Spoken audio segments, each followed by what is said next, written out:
बढ़ते अगली खबर की ओर, जहां पश्चिम बंगाल में 27 मार्च को पहले चरण का चुनाव होने जा रहा है। टीएमसी और बीजेपी के बाद अब कांग्रेस के बड़े नेता चुनाव प्रचार में कूदने की तैयारी कर रहे हैं। कांग्रेस ने अपने स्टार प्रचारकों की सूची जारी कर दी है। इनमें सोनिया गांधी, राहुल गांधी, मनमोहन सिंह, प्रियंका वाड्रा, नवजोत सिंह सिद्धू और सचिन पायलट का नाम भी प्रमुख है। लेकिन कांग्रेस की ये प्लानिंग कहीं बीजेपी को फायदा तो नहीं पहुंचाएगी, क्योंकि जिस तरीके से बिहार में खेला हुआ था, कहीं वाम दल और कांग्रेस ही तो नहीं बंगाल में भी ममता दीदी का खेला बिगाड़ दे। पश्चिम बंगाल की राजनीति में इस समय जो कुछ भी उथल पुथल चल रही है, ऐसे में सवाल कई हैं। ममता ने कांग्रेस से अलग होकर ही टीएमसी बनाई थी और नंदीग्राम आंदोलन के जरिए ही 3 दशकों से चले आ रहे वामपंथियों के साम्राज्य को ध्वस्त किया था। इसलिए दोनों ही दलों की नाराजगी ममता से है और दोनों ही मिलकर टीएमसी के खिलाफ मैदान में है। बिहार में भी कांग्रेस ने आरजेडी के साथ गठबंधन कर नीतीश के खिलाफ चुनाव तो लड़ा, पर उतनी ज्यादा सीटों पर जबरदस्ती अपने उम्मीदवार खड़े कर दिए कि ना तो वे खुद जीत पाए और ना ही उन्होंने तेजस्वी की सरकार बनने दी। ऐसे में कांग्रेस खुद मजबूत स्थिति में न जाने कब आएगी। तो इस खबर पर ज्यादा जानकारी के लिए एक बार फिर हमारे साथ जुड़ चुके हैं वरिष्ठ संवाददाता रमेश पुरोहित जी। रमेश जी, जिस प्रकार से कह सकते हैं कि एक तो इतना देरी से उन्होंने अपने स्टार प्रचारकों की लिस्ट बनाई है, जब चुनाव अब कह सकते हैं पश्चिम बंगाल के बिल्कुल सर पर ही आ गए, और बीजेपी जो पिछले 3 साल से बंगाल के चुनावों की तैयारी कर रही थी और ममता बनर्जी की सरकार तो वहां पर चल ही रही है, क्या लगता है आपको कि इतनी लंबी तैयारी के बीच कुछ दिनों की तैयारी क्या कुछ असर कर पाएगी? और पहले भी कई बार कांग्रेस के आला कमान से पूछा भी जा चुका है कि आप बंगाल में कब जाएंगे, आपका प्रचार कब शुरू होगा, तो उनका कहना था कि वाम दल और कांग्रेस मिलकर चुनाव लड़ेंगे और जीतेंगे भी, और हमारा तो पहले ही जनाधार है। क्या कहना चाहेंगे? जी उमंग, कांग्रेस की सबसे बड़ी त्रासदी यह है कि जब फैसला लेने में बहुत देरी कर देती है और जब तक देरी होती है तब तक मामला उसके हाथ से निकल जाता है। बिहार और यूपी के चुनाव में भी हमने देखा कि वहां पर जो है, चाहे समाजवादी पार्टी के साथ में हो या आरजेडी के साथ में हो, चुनाव उनके साथ होकर के लड़ता है। एक केंद्रीय स्तर की जो पार्टी होती है वह रीजनल पार्टी के पिछलग्गू बनकर के जब चुनाव लड़ती है तो उसका हश्र क्या होगा, वो 2014 के बाद से लगातार दिखाई दे रहा है। दूसरा ये कि जो पश्चिमी बंगाल में, तो पश्चिमी बंगाल के चुनाव जो है टीएमसी कांग्रेस का ही एक पार्ट हुआ करता था कोई जमाने में, लेकिन वह उससे अलग हो गया और ममता बनर्जी एक अलग पार्टी बना करके जो है चुनाव मैदान में उतरी है, वो जीत दिखा दी उसने। उस समय उसका जो एग्रेसिव मूड था, एक जो अपने को खुद को साबित करने की जो एक चुनौती थी, वह चुनौती भी उसको फायदे में कन्वर्ट हो गई। कांग्रेस के साथ में सबसे बड़ी दिक्कत यह है कि वह जो है रीजनल पार्टी के पीछे होकर के जो है बीजेपी से मुकाबला करना चाहती है, नरेंद्र मोदी से मुकाबला करना चाहती है, और वह उसमें लगातार फेल होती जा रही है। उत्तर प्रदेश हो या बिहार का चुनाव हो या अन्य राज्यों का, महाराष्ट्र का भी देख लीजिए आप, वहां पर विधानसभा चुनाव के दौरान वह रीजनल पार्टी के साथ पीछे खड़ी होकर के जब बार्गेनिंग करती है सीटों के बारे में तो उसको कुछ हासिल होता नहीं। लिहाजा टीएमसी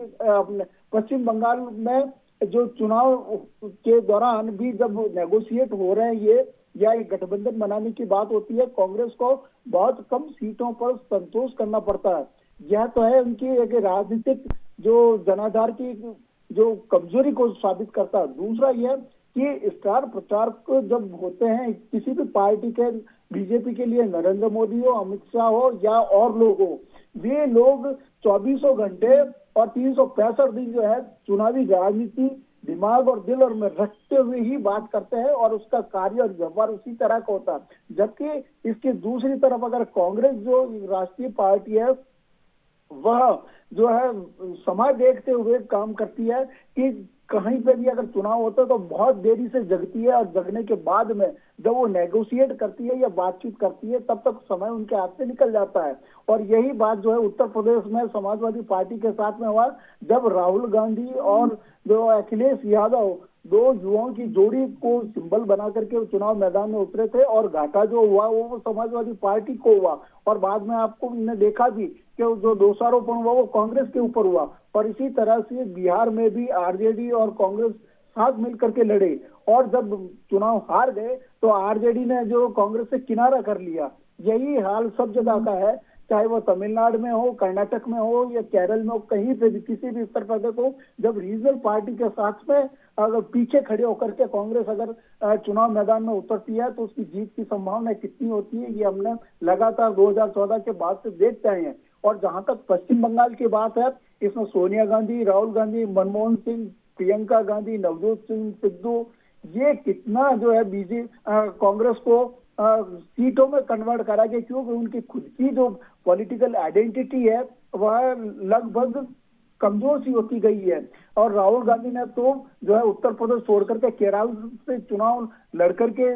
जो है सांसद बने, तो उनकी खुद की जो विश्वसनीयता है वही कहीं दांव पे लगी हुई है। लिहाजा टीएमसी के विरोध में जब आप वामपंथी दल और कांग्रेस मिलकर के, तो वामपंथी भी पिछले काफी लंबे समय से हाशिए पे, 10 साल से वो सत्ता से बाहर है और इन 10 सालों में उन्होंने कभी भी किसी भी स्तर पर टीएमसी के विरोध में इस तरह का कोई जन आंदोलन या इस तरह की कोई जिसकी की उसकी एक पहचान है कि वह मजदूरों और जो है दलितों का मसीहा बनकर के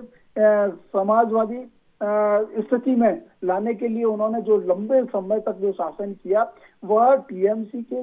शासनकाल के दौरान विरोध में एक दिन भी खड़ी नहीं हुई। लिहाजा कांग्रेस हो या वामपंथी दल हो, इन लोगों की स्वीकार्यता और विश्वसनीयता वहां पर कम है। और अब जबकि कांग्रेस अब पूरी एक तरह से चुनाव मैदान में उतरने जा रही है, तो जिस तरह से उत्तर प्रदेश और बिहार में जो चुनाव परिणाम नतीजा है, कहीं ऐसा नहीं लगे कि यहाँ पर एक ध्यान देने वाली बात यह है रमेश जी कि इस जो स्टार प्रचारकों की जो लिस्ट जारी की गई है उसमें G23 यानी कि गुलाम नबी आजाद, कपिल सिब्बल और तमाम वो 23 नेता जो हैं उनका किसी का भी नाम इस लिस्ट में नहीं है। पहली बात तो जो वयोवृद्ध नेता है, जो जिनके पास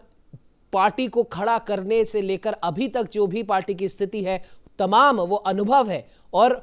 उन लोगों का नाम इन प्रचारकों की लिस्ट में शामिल नहीं है। और इसमें आप देखिए कैसे कैसे नाम है। नवजोत सिंह सिद्धू जो कभी कांग्रेस में थे, फिर बीजेपी में आ गए, फिर वापस कांग्रेस में चले गए, और वो ऐसे ऐसे भाषण देते हैं, एक ही भाषण है उसमें बस वो जिस पार्टी में होते हैं वो नाम चेंज कर देते हैं। क्या आपको लगता है कि ऐसे प्रचारकों के सहारे कांग्रेस कुछ जीत भी पाएगी?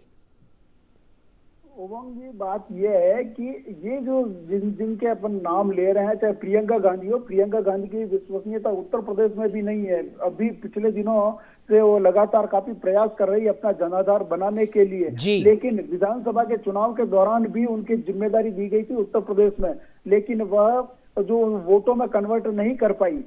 दूसरा कि नवजोत सिंह सिद्धू है, वो पंजाब का, नवजोत सिंह सिद्धू बोलने में जो एक माहिर व्यक्ति माने जाते हैं, लेकिन वो जो जुमले और जो एक रोचकता होती है वह कहीं न कहीं है जो गंभीरता में कन्वर्ट नहीं होती है। और आनंद शर्मा हो, गुलाम नबी आजाद हो, या जिन G23 का आप नेताओं का नाम लिया है, वे सीजन्ड नेता है, वे गंभीर नेता है, उनके साथ में एक लंबा राजनीतिक अनुभव है। कहाँ पे किस स्तर पर कैसे आपको जो है लोगों के साथ में संवाद करना है। गुलाम नबी आजाद जब राजस्थान लोकसभा चुनाव के दौरान और विधानसभा के चुनाव के दौरान जयपुर आए थे, तो उनकी जो